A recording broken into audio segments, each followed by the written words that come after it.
Chers camarades, l'Union locale Force ouvrière de Saumur soutient les batailles syndicales nationales, interprofessionnelles et intersyndicales en organisant ou co-organisant les manifestations et grèves à Saumur, comme nous l'avons fait ce 5 octobre. Depuis 2018, année du congrès précédent, jusqu'à aujourd'hui, l'Union locale Force ouvrière de Saumur a été également présente dans les combats locaux, là où le syndicat est implanté, et au-delà, seul ou dans l'unité avec d'autres. Élu secrétaire de l'UL en 2020, il ne m'est cependant pas trop compliqué de revenir sur l'année scolaire 2018-2019, qui a été particulièrement combative pour les enseignants de Saumur, étant syndiqués au SNUDIFO 49, syndicat des enseignants des écoles. Les projets de restructuration des écoles de la mairie de Saumur ont été particulièrement ambitieux cette année-là, afin qu'Éducation nationale et mairie puissent chacune faire des économies d'échelle, tant sur les postes que sur les coûts en bâtiment. Saumur risquait de voir se créer 2 cités scolaires mélangeant élèves du primaire et du secondaire, faisant fi des nécessaires besoins différenciés des élèves en fonction de leurs âges respectifs. Si les mécontentements des enseignants risquant de perdre leur poste et de la population voyant l'offre d'écoles publiques diminuer se sont vite exprimés, ce sont bien les syndicats Force ouvrière des enseignants du premier et du second degré qui ont rapidement su s'accorder et déterminer les revendications qui ont permis l'unité. Aucune fermeture d'établissement scolaire à Saumur, aucun élève de primaire au collège. L'Union locale Force ouvrière a soutenu et organisé les démarches pour permettre la mobilisation des enseignants, personnels d'éducation et parents d'élèves.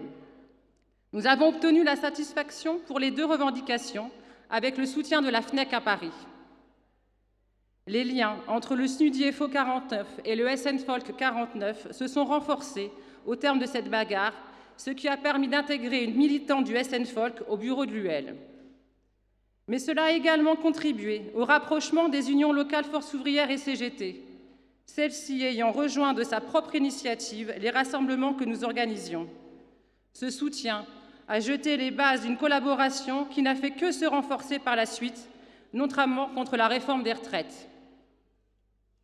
Sollicité par les cheminots de la CGT de Saumur, particulièrement mobilisés contre la réforme des retraites, l'Union locale Force ouvrière de Saumur a été à l'initiative de la création du comité de grève de Saumur.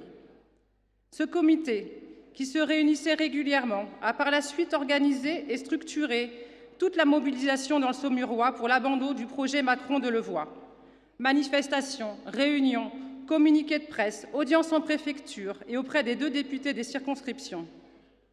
Le point d'orgue aura été sans doute la manifestation du 17 décembre 2019 qui a rassemblé 2000 participants.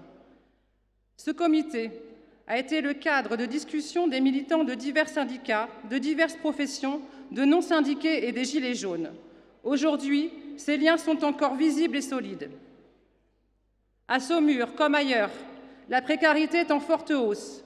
Le ralentissement économique dû à la gestion de la crise sanitaire a provoqué des baisses importantes de rémunération pour beaucoup d'employés du secteur privé. Les agents de la fonction publique, dont les salaires sont gelés depuis des années, attendent des mesures à la hauteur de la perte de leur pouvoir d'achat. Pourtant, malgré une opposition unanime, la mise en œuvre de la réforme de l'assurance chômage reste d'actualité. Le retour de la réforme des retraites revient à l'ordre du jour. La politique de fermeture de services publics, de suppression d'emplois, de démantèlement et de privatisation dans les services publics s'illustre particulièrement à Saumur, où le service public républicain ne cesse de se dégrader en raison du désengagement de l'État. Après la fermeture de celui de Saint-Hilaire, transformé en agence postale, de 5 bureaux de poste à Saumur, il n'en reste plus que 4, aux horaires limités et aux services réduits. Des menaces pèsent clairement sur 2 d'entre eux qui n'ouvrent plus qu'à des horaires inaccessibles à la plupart d'entre nous.